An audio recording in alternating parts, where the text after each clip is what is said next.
Joe in real life. Okay, so I'm sitting in my garage by the space heater. It is freezing cold in here. My heater is not working at all. It's blowing a little hot air, kind of like a hair dryer, but that's it. For no reason that makes any sense, I want to talk about this band called Cancer Christ. They just came out with an album. They're a thrash metal band. I think that's what you describe them as. They're new. They're young, um, and it's just hilarious. It's just like so good and so classic.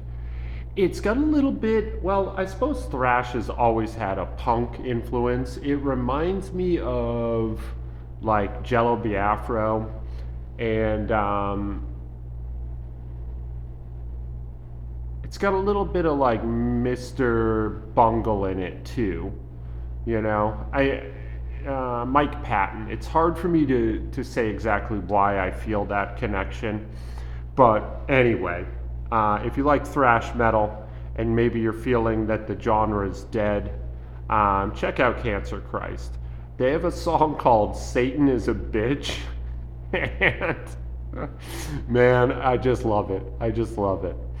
Um, I don't know if this is apocryphal or not, but I they're supposed to actually be part of a church, and I think the lead singer is the minister at that church. The last track on the album is something like a sermon, and I have no idea how tongue-in-cheek this is or how authentic, but where I got this information, they were implying that it's authentic, that this is um, at least in part, some sincere religious conviction. And I don't know, man. I find that difficult to believe, but also really interesting. Um, so I guess later today, that's going to be my footwork. I'm going to do a little research dive on Cancer Christ and see what I can figure out. Um, I haven't done a music review in a while, and I don't think that this qualifies as a music review necessarily. Watching me clumsily move through these ice cold Turkish get-ups while I talk about thrash metal. Ooh, that left arm did not look right.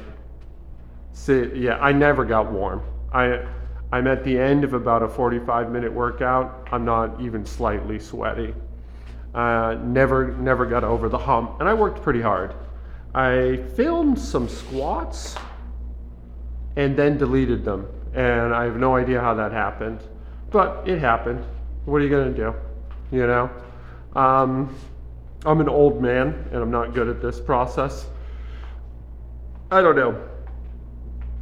I'm listening to the Bloomhouse producer on the Rick Rubin podcast too. I'll get back to metal in just a second, but he's talking about horror movies and what's so great about horror. And honestly, it's hard to listen to him because he doesn't really. I don't think he thinks very. I think he enjoys horror a great deal, and he's a great producer.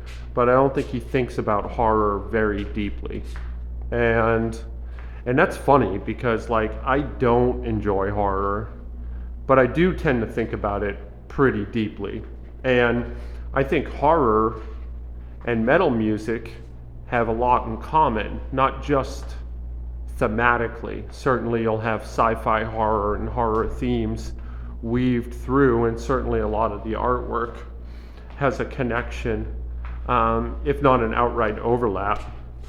But I think that both these genres in art kind of attach themselves to a more pessimistic worldview. You know, the feeling that life is ultimately random and pointless, and that consciousness is a mistake, and that because of that, all things are permissible. Um, and I just choked on the word ethic. I was going to say that ethic threads through all the art, but actually it's the opposite of an ethic, you know? It's that it's a subversion of ethics themselves, And I think that that's what Cancer Christ is getting at. Like, and I'm reading too much into it, and I know, but that's like my favorite thing to do. This is 55 pounds on the bar. I banged the roof with that one.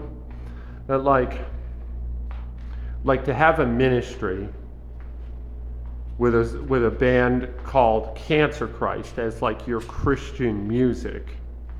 That's a subversion of normal Christian ethics. Okay, here we are. This was my top set, 60 pounds. I got it both arms, but I think I only show you the right. A single rep at this weight takes me quite a while, and that's definitely a limiting factor.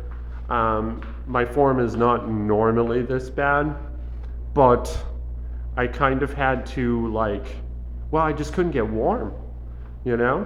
So like I'm moving really herky-jerky. My legs are kicking around and using a lot of momentum. Just ugly, just bad, you know? But also a PR, or a recent PR at least. And I'm not hating that rep. That looks okay. It's filmed this way because I made it as a short. Yeah, I don't know. I really like Turkish get-ups. I wish it was even just 10 degrees warmer. It's in the low 20s in my garage right now. Unless I'm 6 inches in front of the heater, it's borderline unbearable. What am I tacking on the end here? I don't know. That should have been my last. Oh, and I just show you twice, I guess. Well, all right. Well, please ignore this, and we can just talk some more. I guess it's time for my outro, right? This is Joe in real life. I love you, cats. Be good to each other out there. Stay warm. I'm gonna try hard to do the same, and I will talk to you guys tomorrow. Tomorrow's deadlifts, and maybe I'll do my one-arm snatch too. I don't know. We'll see. All right. Until then.